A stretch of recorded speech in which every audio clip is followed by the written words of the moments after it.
వి gold trusted gold buyers తాకట్టులో ఉన్న బంగారాన్ని విడిపించి ఈ రోజు ఉన్న మార్కెట్ ధరకే కొనబడును. మరిన్ని వివరాలకు సంప్రదించండి 7771077720. Shubhodayam. I am again immensely thankful, immensely grateful for your continued and unwavering support. The unwavering support of these wonderful ladies. Unwavering support of all these wonderful ladies who are standing by me unflinchingly. Rama Devi Madam, Padma Shri Madam, Kirti Madam, Durga Bhavani Madam and Sri Devi Madam.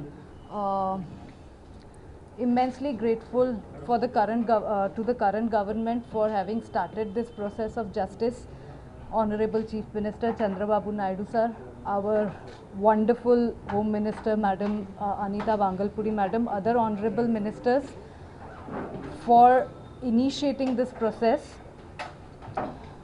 But now we have come to a point where I and my extremely innocent family were assured speedy justice almost 7 months back by the CP Rajshekhar sir.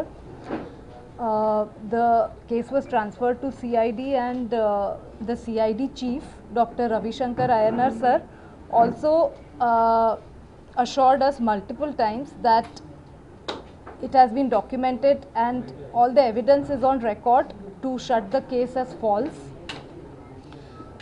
So my prayer now is what's keeping the case from being shut. We have already faced so much horror, so much active harassment, and so long as the CID doesn't file a closure report to shut all this false, nonsense, bogus case, the passive harassment will continue. The opponents are even trying to muzzle my voice by, harassing me, making me do the rounds of different states of India, filing bogus cases. So, I mean, how much will a single girl and her elderly parents possibly take? I mean, I'm my own breadwinner. Nobody puts food on my plate. I have a career to take care of. I have my old parents who are in the dusk of their lives to take care of. My only prayer is just free us of all of this, return us our electronic devices, which were 10 of them. So our family's entire lives are in those devices. Mobiles are like our third limbs now. So they were illegally seized. There is no point that they are still retained. Just return those to us, give us our lives back, our reputation, our credit, our careers, our social lives. Everything has already taken a massive hit. How long will we even endure, and why should we endure? I mean, every daughter of our great nation, of our Bharat, of Andhra Pradesh, deserves a good life, a safe life. Elderly people deserve justice. So just free us, and against all the offenders, just have a swift charge sheet formed and let the trial begin. Let them face the consequences of what they've done. So long as it's dragging, we are still under the noose. Let me be associated with Andhra in a constructive, positive way and not be tied, to Andhra with a noose. Andhra is my state. I have deep roots based in Andhra. So that's my humble prayer. Just shut this false case, which was a short 7 months back. Return me my devices. Take action against the offending accused. And let justice see the light of the day, finally. Thank you. Very grateful to the lovely people of Andhra. Very grateful to the current government.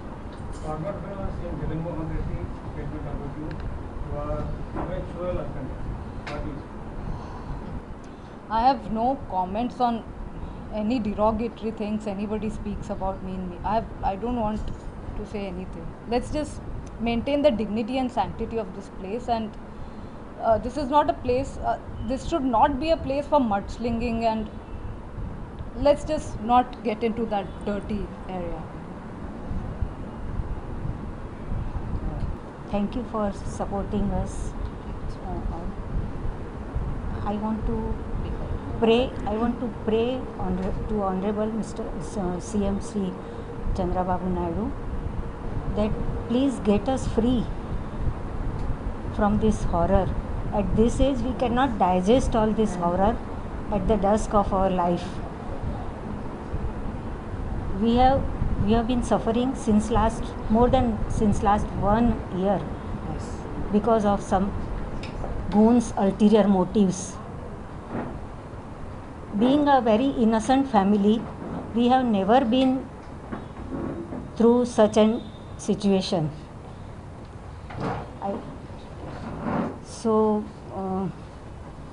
Please get us free and consider our situation. At this age we cannot digest all this. My husband is very weak. He has left sleeping, he has left eating, he has left outings and losing his weight. Please consider all this. At this age we cannot go through this. Please consider. This is my prayer. Thank you. ఒక 2 నెలల పాటు సుమారుగా అన్ని పత్రికల్లోనూ మీడియాలోనూ చాలా పెద్ద ఎత్తున గత ప్రభుత్వం చేసినటువంటి అక్రమాలు ఎలా ఉన్నాయనేది, అలాగే జత్వాని ఎలా అక్రమంగా ఇందులో ఇరికించబడింది అనేది వచ్చింది. న్యాయం జరుగుతుందని చెప్పేసి ఆ అమ్మాయి ఇతరులు కూడా ఆశించారు.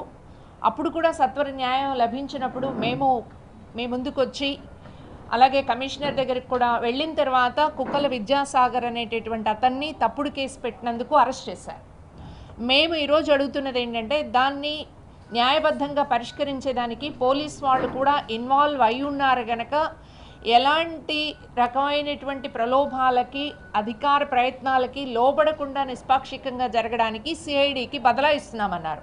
కానీ సిఐడికి బదలాయించిన తర్వాత జరిగే న్యాయం ఏమిటి అనేది మాకెవరికి అర్థం కావడం లేదు. ఆ తర్వాత ఎక్కడా కూడా ఏమీ రావడం లేదు. ఇటీవల కాలంలో జత్వాన్ని కాంటాక్ట్ చేసి మహిళా సంఘాల వాళ్ళని నాకు న్యాయం చేయాలి, న్యాయం జరగటం లేదు అని చెప్పేసి అడిగినప్పుడు మేము పోలీస్ సిఐడి డిఐజీని ఏడీజీని మాట్లాడాము. వారు మాకు రిపోర్టు అంటే ఫారెన్సిక్ ల్యాబ్ రిపోర్ట్ రావాలి అన్నారు. ఎన్నేళ్ళు పడుతుంది అని మేము అడుగుతున్నాం. ఎన్నాళ్ళు పడుతుంది? It's a document, it's a forgery document. మనందరికీ చాలా ఎవిడెన్సెస్ ఉన్నాయి. తెల్లవారుజామున 6 గంటలకు ఎఫ్ఐఆర్ నమోదు చేశారు. ముందు రోజు రాత్రి ఫ్లైట్ టికెట్స్ బుక్ చేశారు. అక్కడ ఉన్నటువంటి వాళ్ళందరూ ముందస్తు సమాచారం. ఇవన్నీ కూడా because of what? Sajjan Jindal అనేటటువంటి ఒక పారిశ్రామికవేత్తని రక్షించడం కోసం అక్రమ కేసు పెట్టడానికి ప్రయత్నం చేశారు. ఆ అక్రమ కేసు పెట్టారు. అమ్మాయిని, తల్లిదండ్రుల్ని 42 రోజులు జైల్లో ఉంచారు. పైగా చేసింది ఏమిటి అంటే, దానికోసం ఐపీఎస్ ఆఫీసర్స్ని అడ్డగోలుగా వాడుకున్నది ఆనాటి ప్రభుత్వం. ఈరోజు మేము అడుగుతున్నాం, ఈ ప్రభుత్వం మంచి చేస్తుందని వచ్చారు, మంచి చేస్తామని చెప్పారు, అమ్మాయికి న్యాయం చేస్తామని చెప్పారు. మీరు చేసిన న్యాయం ఏమిటి అనేది మాకు అర్థం కావట్లేదు. అందువల్ల న్యాయం చేయండి అనేది మా ఫస్ట్ రిక్వెస్ట్.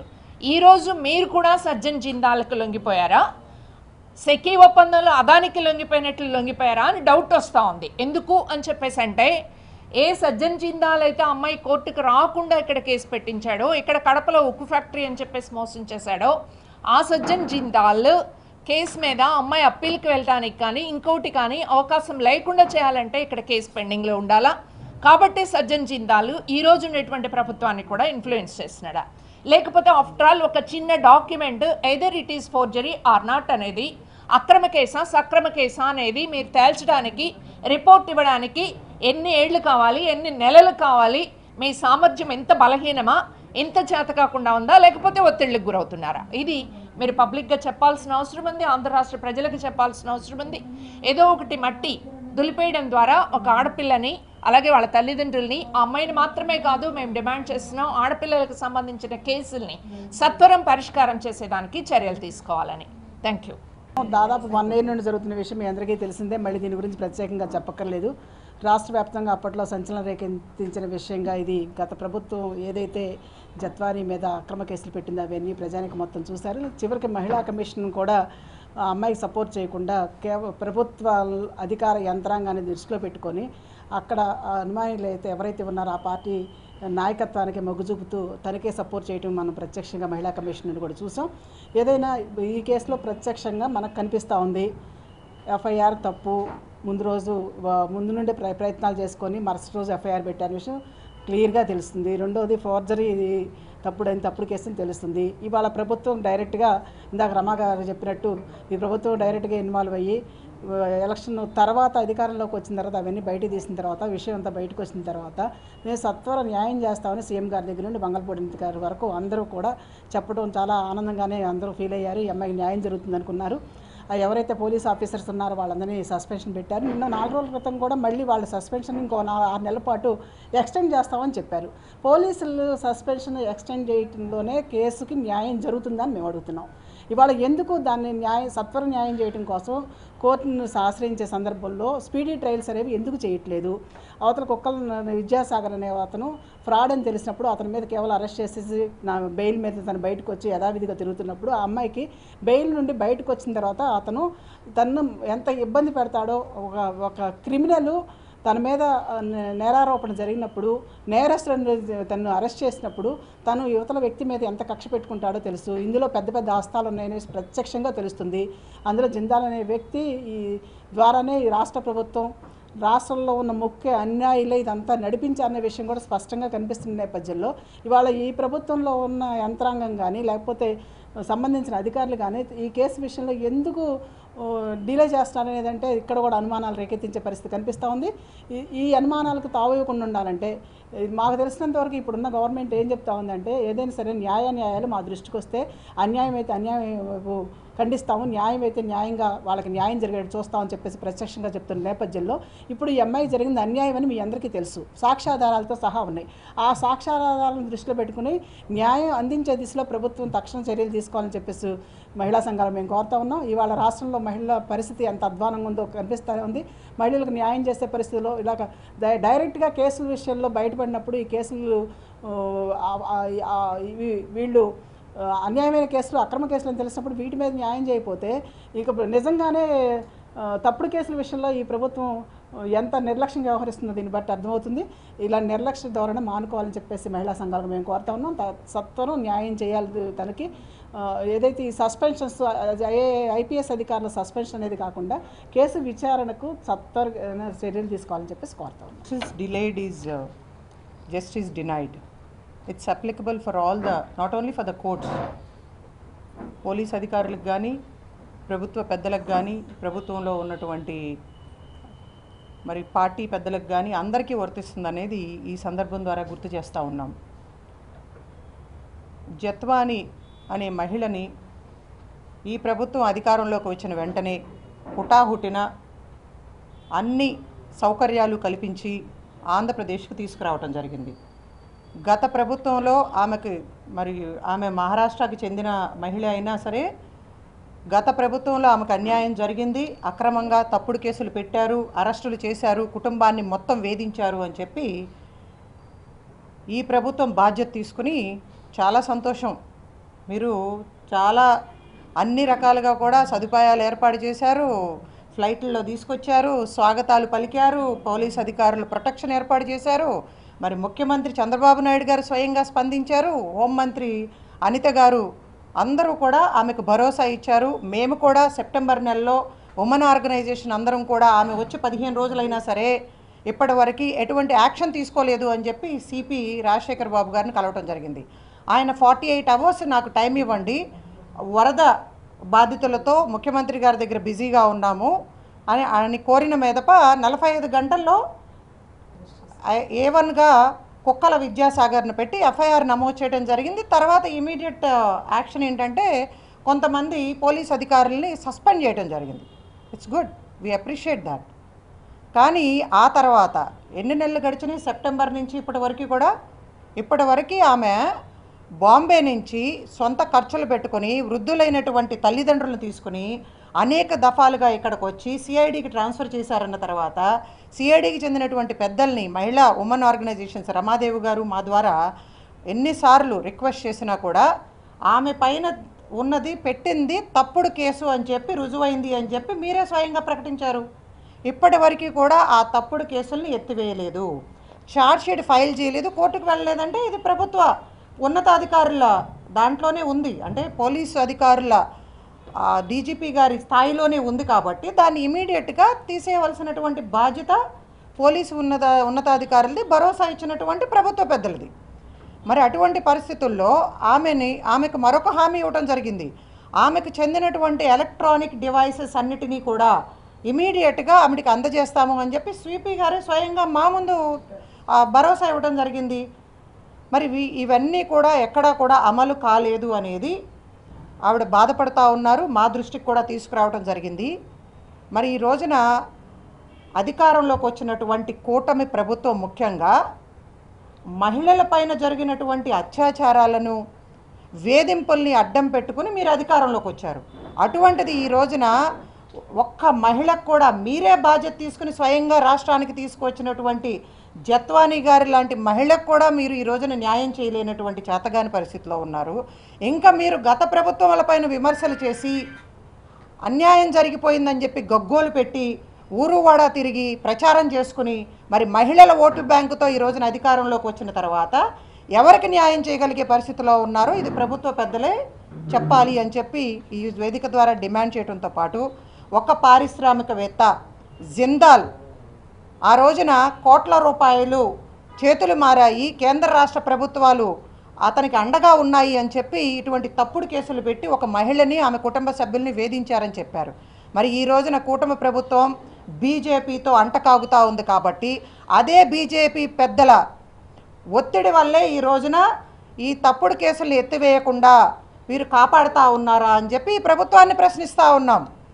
మరొక ముఖ్యమైన విషయం ఏంటంటే పవన్ కళ్యాణ్ గారు ఈ ప్రభుత్వాన్ని అధికారంలోకి తీసుకొచ్చానంటున్నారు.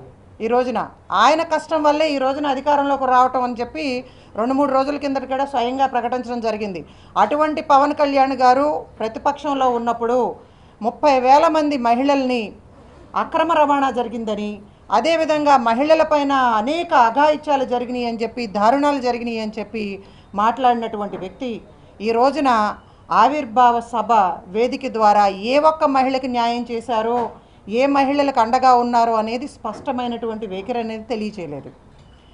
సుగాలి ప్రీతి అనే ఒక మహిళ గురించి ప్రతి చోట, సుగాలి ప్రీతి అనే ఒక బాలిక గురించి అన్ని చోట్ల కూడా ప్రచారం చేసుకున్నారు. మరి ఈ రోజున ఆమె ఊసే ఎత్తలేదు.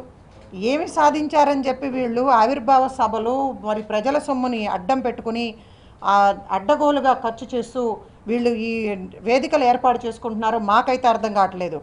రాష్ట్రంలో ఉన్నటువంటి ఇంపార్టెంట్ ఉమెన్ ఆర్గనైజేషన్స్, ఐద్వా రమాదేవి గారు ఇక్కడే ఉన్నారు, మహిళా సమైక్య దుర్గాభవాని గారు ఇక్కడే ఉన్నారు. మరి నేను కాంగ్రెస్ పార్టీ నుంచి అనేక మహిళలపైన జరుగుతున్నటువంటి వేధింపులపైన ఉద్యమాలు చేస్తూ ఉన్నాం. మరి ఈవిడ కీర్తి గారు ఇక్కడే ఉన్నారు, వాసవ్య మహిళా మండలి నుంచి. ఇంతమంది ఇక్కడ కూర్చుని ఒక మహిళకు అండగా ఉంటామని చెప్పి ఈ ప్రభుత్వ అధికారంలోకి వచ్చిన తర్వాత, స్వయంగా తీసుకువచ్చిన తర్వాత ఇప్పటివరకు న్యాయం జరగలేదు అంటే ఇంకా మేము గత ఇన్ని సంవత్సరాలుగా కూడా మేము చేస్తున్నటువంటి మహిళలకి పట్ల మేము విమర్శిస్తున్నటువంటి దారుణాలు కానీ, ఈ అఘాయిత్యాలు కానీ ఏ విధంగా వీళ్ళు న్యాయం చేస్తారో కూడా మాకే అర్థం కావట్లేదు. ఇప్పటివరకు ప్రభుత్వం అధికారంలోకి వచ్చి సంవత్సరం కాబోతా ఉంది. మహిళా కమిషన్ చైర్మన్ ఎక్కడా? ఎవరికి మా గోడు విన్నవించుకోవాలి? మేము ఎవరికి వెళ్ళి మా బాధలు చెప్పుకోవాలి? మరి ముఖ్యమంత్రి గారు కలుస్తారా అంటే 2014 నుంచి 19 వరకు మేము చూసాం. మేము ఎన్నిసార్లు కలిసే ప్రయత్నం చేసినా అపాయింట్మెంట్ ఇచ్చి కూడా మా మీద అక్రమ కేసులు పెట్టారు. ఇప్పటివరకు కూడా మేము కోర్టుల చుట్టూ తిరుగుతూ ఉన్నాం. ఇక గత ప్రభుత్వం గురించి చెప్పనే అవసరం లేదు. మనం ముఖ్యమంత్రి గారు ప్యాలెస్ నుంచి బయటికే రాలేదు.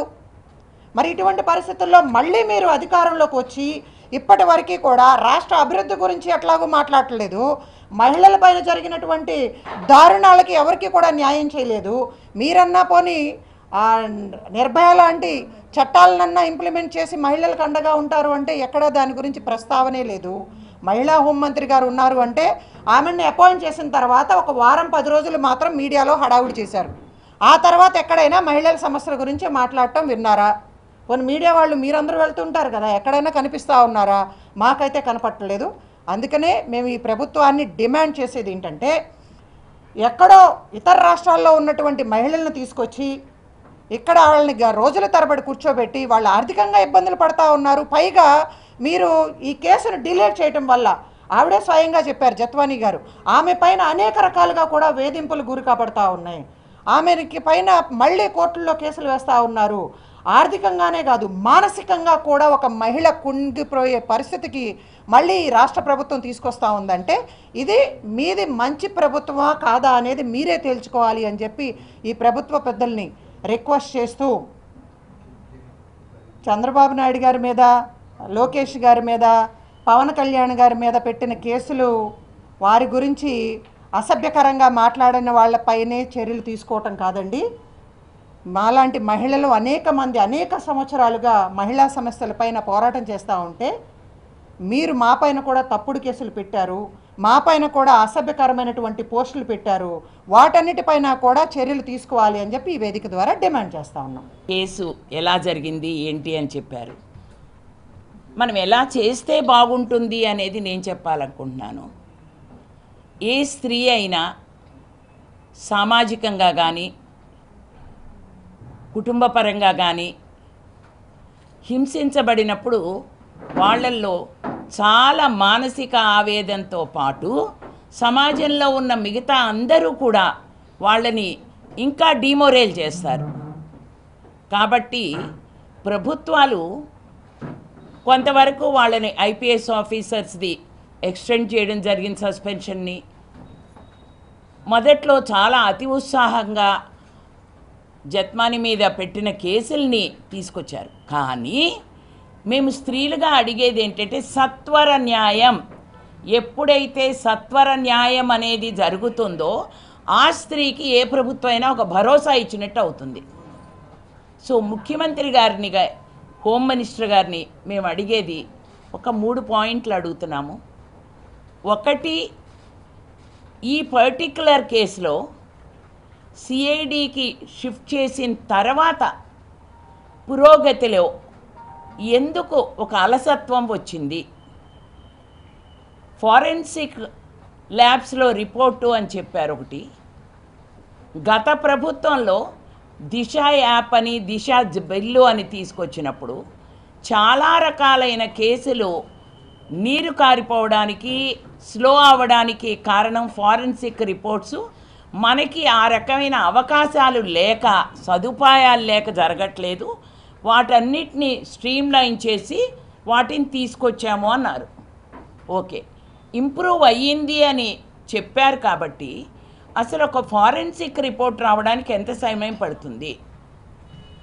ఇప్పుడు ఆల్రెడీ 6 months దాదాపు అయిపోయింది మన సెప్టెంబర్ నుంచి ఇప్పుడు వరకు తలుచుకుంటే. వరద బాధితులు కూడా వాళ్ళు రికవర్ అవ్వడం అయింది, రీహాబిలిటేషన్ కూడా అయిపోయింది. కానీ ఈ కేసులో మాత్రం పురోగతి మాత్రం అక్కడే ఉండిపోయింది. ఇమీడియట్గా టైం బౌండ్ నేచర్లో దీనికి మనం ఒక ఆన్సర్ తీసుకురావాలి. రెండో విషయం, మనం మహిళల విషయాలకు వస్తే ఎన్నో జరుగుతున్నాయి. అఘాయిత్యాలు జరుగుతున్నాయి, అత్యాచారాలు జరుగుతున్నాయి, పిల్లల మీద జరుగుతున్నాయి. మరి వీటిలో సత్వర న్యాయం చేయాలి అంటే మేము ఆ ప్రాజెక్టుల మీద వర్క్ చేస్తున్నాం కాబట్టి 5 సంవత్సరాలు 6 సంవత్సరాలు అలా పడుతోంది. ఏదైతే ఇప్పుడు మనం పాపులేషన్ పెంచాలి, కుటుంబ వ్యవస్థని స్థిరత్వం తీసుకురావాలి అంటున్నామో, స్త్రీల జీవితాల్లో మెరుగుపడితే కానీ స్త్రీలు పిల్లల్ని కనడానికి కానీ కుటుంబ వాతావరణంలో ఉండడానికి కానీ భరోసా మాత్రం రాదు. కాబట్టి ప్రభుత్వాలు స్త్రీల సేఫ్టీ, సెక్యూరిటీ గురించి చేయాలి.